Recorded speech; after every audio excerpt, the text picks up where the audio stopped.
Almost every Naruto fan would agree that seeing the 4th Hokage Minato Namikaze defend the village during the Nine Tails attack was one of the most hyped moments in the entire series. After all, Minato had to take on the strongest tailed beast alongside the most powerful Uchiha alive while simultaneously saving as many lives as possible. But what if Minato had to stop the other Konoha invasions that occurred throughout the series in the place of his fellow Hokage? Could Minato do a better job at protecting the village, or would the damages be even worse under his watch? That's what I'll be doing in this video, by analyzing how well Minato would fare against Orochimaru's Konoha crush, Pain's hunt for Naruto, and Madara's attempted attack on the village. Minato's performance in each invasion will be rated on a scale of A to F based on how well he could protect Konoha. And for reference, I'd give his defense against the Nine Tails attack a C,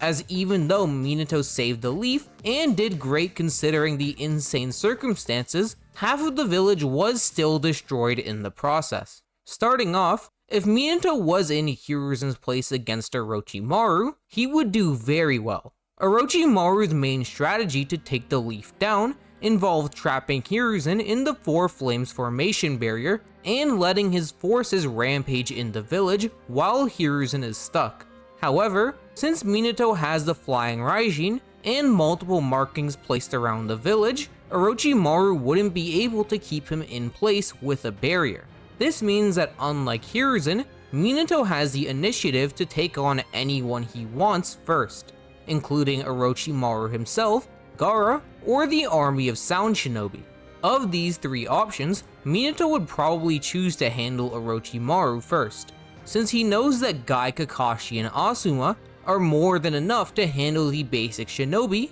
and Gaara could barely stand after getting hit by Sasuke's Chidori. So even though we know he's about to let the One Tails loose to rampage in hindsight, Minato has no idea that that's the case. This leaves Orochimaru himself as the biggest threat to the village, which means that even though Minato has the option to escape, I think he would still make the decision to take on the Sannin and Edo Hokage just like Hiruzen did. And, to say the very least, this matchup is not going to go well for Orochimaru. In the 4th Raikage's conversation with Naruto, he states that he has been the fastest shinobi ever since Minato died, implying that prior to the Nine Tails attack, Minato was the fastest shinobi alive, which should include Orochimaru. In terms of attack potency, Minato's Rasengan is also more than enough to take Orochimaru down, since it was powerful enough to clash with Kurama's partially formed Biju Bomb in the one-shot manga.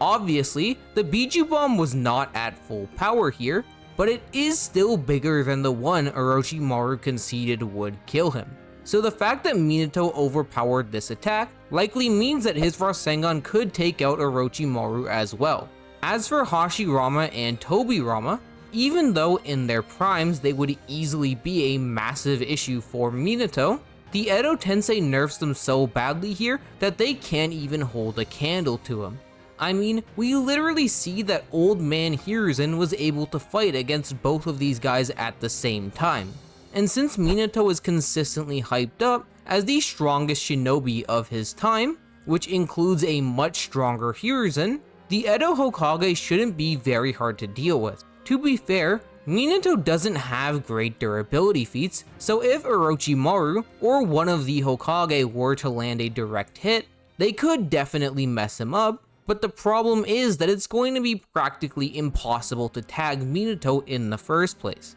since as I already established, he has a pretty big speed advantage on top of the Flying Raijin to dodge incoming attacks. I think the best chance Orochimaru has at winning is to catch Minato off guard with Hashirama's Bringer of Darkness, as it is stated to work regardless of skill level in the second databook, and Minato has never shown the ability to resist extremely powerful genjutsu. But even though the genjutsu would work against Minato, it probably won't be enough to take him down, since Minato can just enter Sage Mode to fight while blind. Admittedly, it is pretty questionable if Minato could enter Sage Mode on the fly, since he does admit that it takes him a long time to charge up nature energy, but I think Minato only says this because he prefers to end fights in a literal blink of the eye, and his actual time to charge Sage Mode is faster than he lets on. This is because we literally see that Minato can enter Sage Mode instantly in his fight against Ten Tails Madara,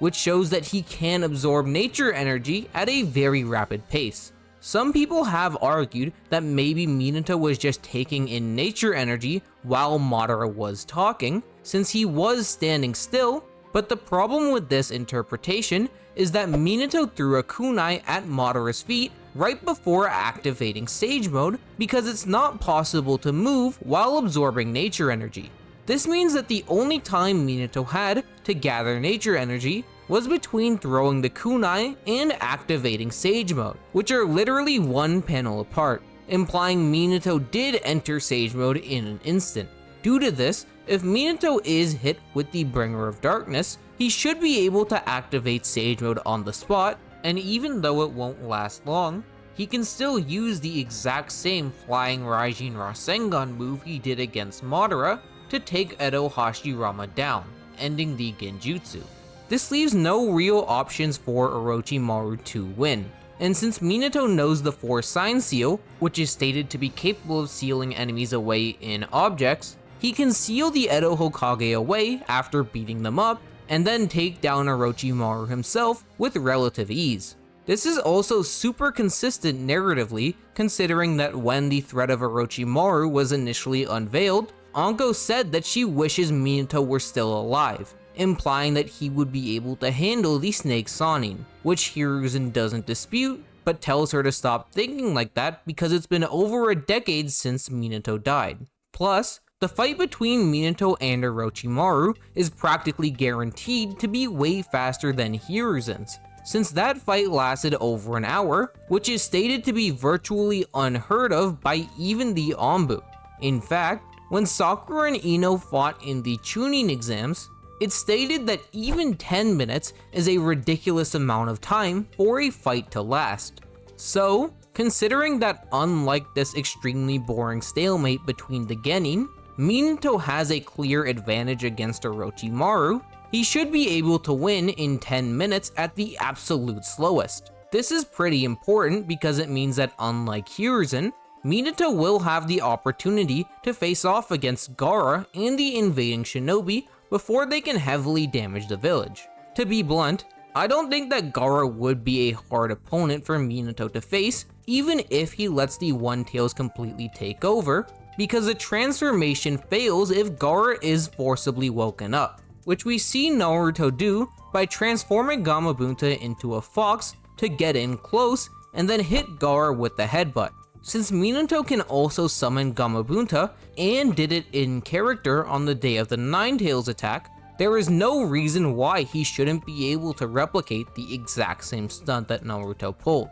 Gamabunta was the one who told Naruto to hit Gaara out of his sleep, and the idea for the combo transformation was Gamabunta's as well. The only thing Naruto himself really did here was need the chakra Gamabunta gave him to activate the transformation jutsu, which Minato should know as well since he graduated from the academy. The sole difference here is that instead of a headbutt from Naruto, Gaara is going to be on the receiving end of a nasty Rasengan that would not only wake him up, but likely end him for good as well. Alternatively, if Minato doesn't summon Gamabunta for some reason and isn't told how Gaara's Biju form works, I don't think that the situation changes much, because he can still get to Gaara with the Flying Raijin and then completely suppress the One Tails chakra to force Gaara back to normal. We know that Minato is capable of doing this because even the sliver of his chakra that he sealed inside of Naruto was able to suppress half of Kurama, despite him only being one tail off of a full transformation. And it should go without saying that even at 50% power, Kurama is much stronger than the other tailed beasts. So, no matter how the fight plays out, Gaara is going to get demolished by Minato, and the army that Orochimaru brought with him wouldn't fare much better. Jonin level combatants like Asuma were able to instantly destroy these guys en masse. and Minato was literally known for squad wiping large groups of shinobi during the Third Great Ninja War, which makes him the perfect person to take this army on. So, Minato should be able to deal with every threat in Konoha Crush by himself. And since he also has all of the Leaf's most elite shinobi backing him up, I'd give Minato's ability to fend off Orochimaru's invasion a solid A. Although, defending the village from this next attack will be much harder for Minato to do, because Pain's invasion was undoubtedly a threat far beyond Konoha Crush. The Hokage Minato's replacing here is Tsunade, and this change will make things drastically different, because in the original invasion, Tsunade only served the role of a passive healer by using Katsuyu to protect the villagers. But, as opposed to Tsunade, Minato prefers taking on threats to the village himself, which we see when Obito invaded Konoha. So a direct confrontation between him and Pain is practically guaranteed. This doesn't mean that the fight will be straightforward though, since the main goal of Nagato's attack on the Leaf was to learn where Naruto is and then capture him, which resulted in the 6 paths of Pain being spread out across the village to find him. Because of this, at least in the beginning, rather than having one clear goal, Minato will need to assist multiple squads of Leaf Shinobi to fight the paths of Pain separately, which complicates things quite a bit. That being said, Minato is definitely one of the best suited Hokage for this invasion, since he already has at least 3 markers that he can teleport to throughout the village. And during the war arc, Minato successfully ran across an entire country in a pretty short period of time, so he should have no issues traveling between the paths to take them out. Plus, even though I do think that Minato versus Pain can be a close fight depending on your interpretation of how strong Minato is, when it comes to the individual paths on their own, he should be above them by a decent margin, considering that even Jiraiya is implied to be stronger than the paths one-on-one. In fact, if Nagato continues to keep the paths separate, Minato would probably be able to mow them down one by one with ease, since he can outspeed the Ninetales, who Sage Mode Naruto considers to be fast even with half of its chakra, and as I said earlier, his Rasengan also overpowered Kurama's Biju Bomb that was bigger than the one Six Tails Naruto fired, which Nagato himself called magnificent. However, in my opinion, Nagato wouldn't be dumb enough to keep the paths spread out once Minato arrives, since in the original attack, he was willing to dedicate 2 paths to Kakashi alone. So, when he is confronted with a much faster and stronger shinobi in the form of Minato, it would make perfect sense to group all 6 paths of Pain together, even if it would take longer to find Naruto. I mean, it's not like Pain would be able to capture Naruto if Minato just destroys the paths anyways, which is why ensuring the paths survive should be his highest priority. But even though this solves the problem of Minato easily taking out the paths one at a time, the situation is only slightly better for Pain, since all the paths being in the same place means that the entire village can now jump him at once,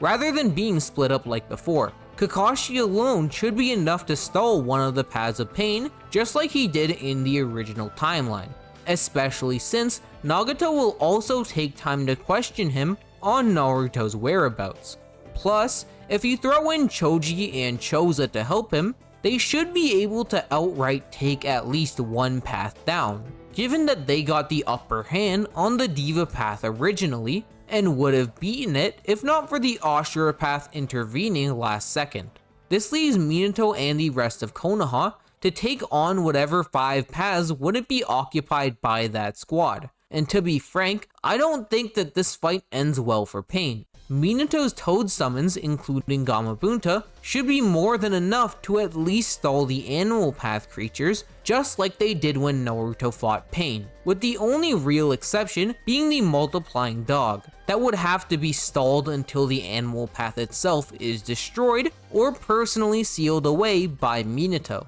Even though I haven't mentioned her yet, I think Konan would actually get destroyed by Gamabunta as well, since we saw in her original fight against Jiraiya that her paper jutsu is completely negated by Toad Oil, which Gamabunta can casually use a ton of. So, With Kakashi and the Akamichi duo being capable of taking on one path, and Minato's summons dealing with the animal path, there are effectively 4 paths of pain left for the Konoha shinobi, including Minato himself, to deal with. I already outlined why Minato should be way stronger than the paths individually, so it shouldn't be a surprise that when you give him an entire army of shinobi, Minato gains a very definitive upper hand against pain. The only paths that Minato wouldn't instantly be able to destroy are the Preta Path and Diva Path, since they can repel and absorb his Rasengan respectively, but a flying Raijin 2-step should be more than fast enough for Minato to catch them off guard, just like he did to Obito to land a Rasengan regardless.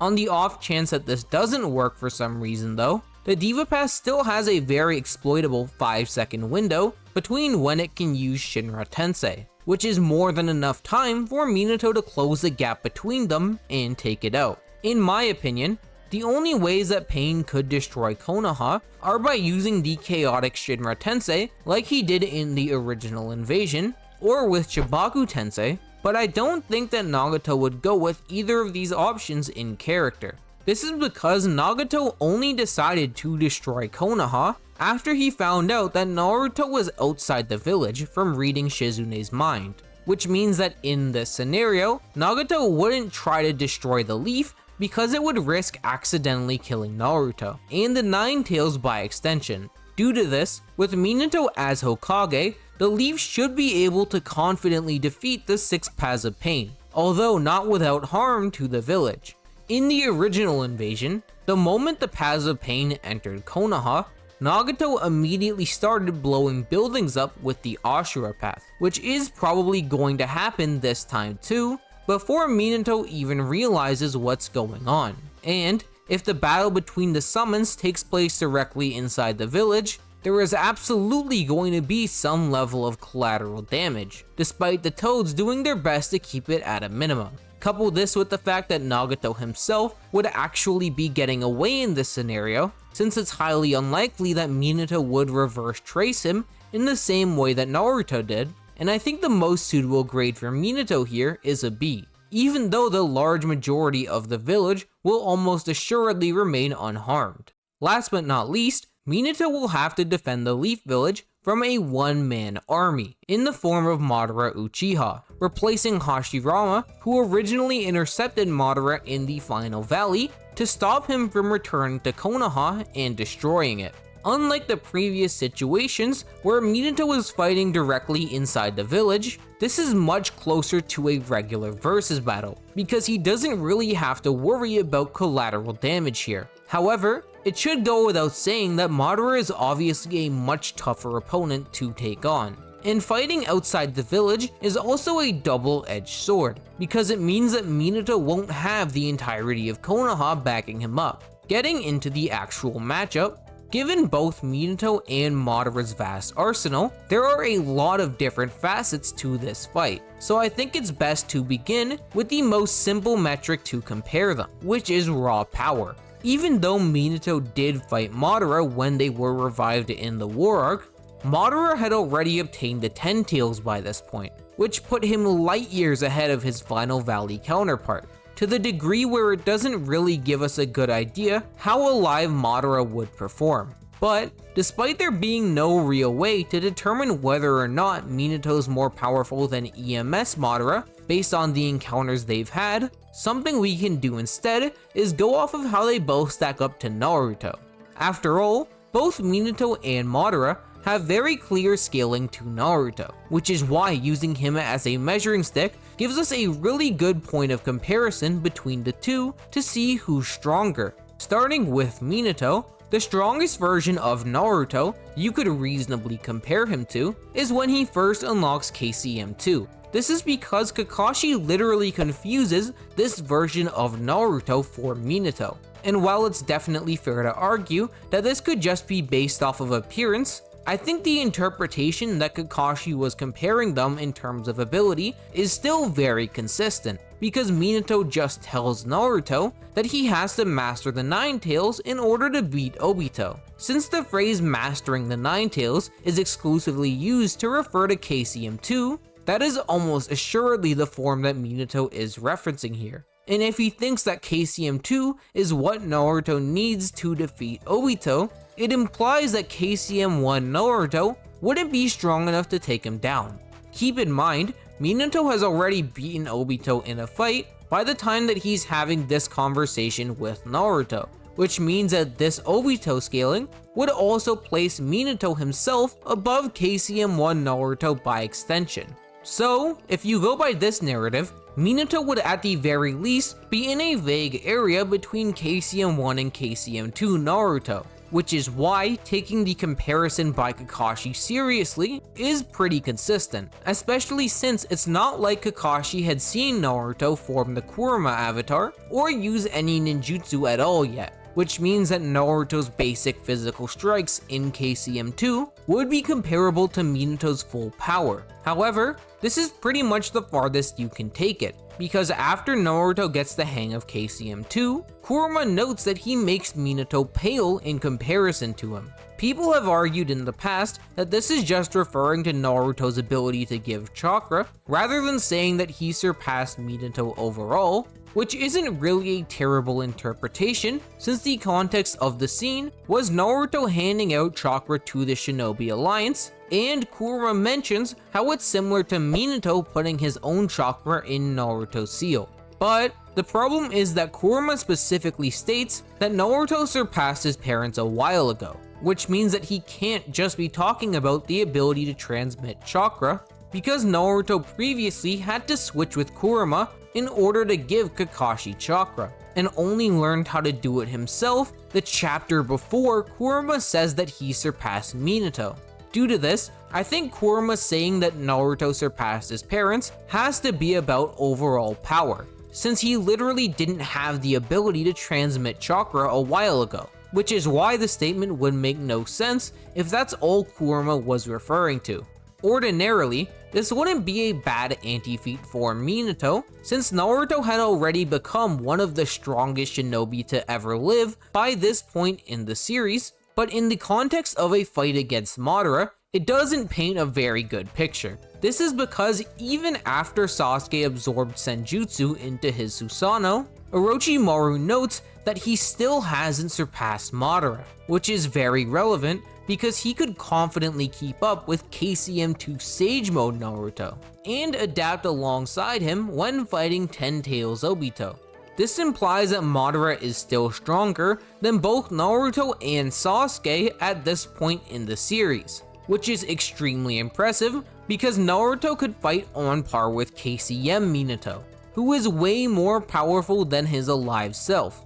So, if even KCM Minato is competing with characters confirmed to be weaker than Madara, it should be extremely obvious that Hokage Minato doesn't have a chance in hell at busting through Madara's Susanoo if he ever decides to bring it out. In the past, people have argued that even if Minato isn't able to pierce the Susanoo, he could just use the Flying Raijin to teleport it away, as we've seen that Uchiha can be separated from their avatars. However, I don't think that this would work, because in the War Arc, when Tobirama used FTG to teleport the Kurama avatars, Naruto and Minato were brought with them. Due to this, if Minato does try to teleport Madara's Susanoo away, it's likely that Madara will be brought with it, and Minato would have just wasted a crap ton of his chakra for nothing. The only other option Minato really has to take Madara down through his Susanoo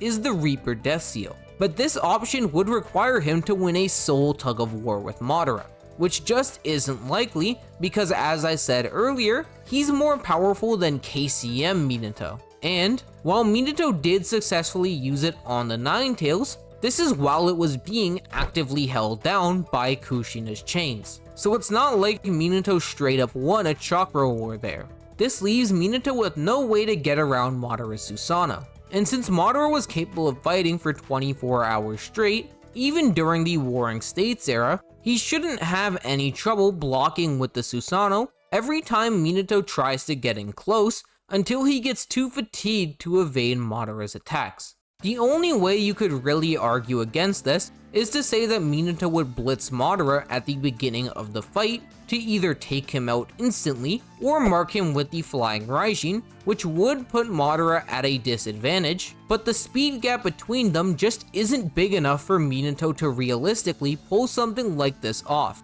Minato's best speed feats are beating the other Hokage to the battlefield, including base Hashirama, as well as outspeeding the Ninetales, who was relative to base Hashirama's Wood Golem. But Madara actually has comparable showings to this, since he was able to intercept Sage Mode Hashirama's running, who was almost assuredly moving at full speed, considering that he was trying to get to Naruto and Sasuke in order to help them fight against Ten Tails Obito. Plus, Madara's perfect Susanoo was capable of keeping up with Sage Mode Hashirama's Wood Golem, and even though Hashirama was weakened by the Edo Tensei, he is still stated to be close to his full power. So this Sage Mode Wood Golem is still likely faster than the base version that the Ninetales scales to. Regardless of if you think these showings make Madara physically faster than Minato, even at the worst interpretation, it should still mean that he's not a blitz tier below him,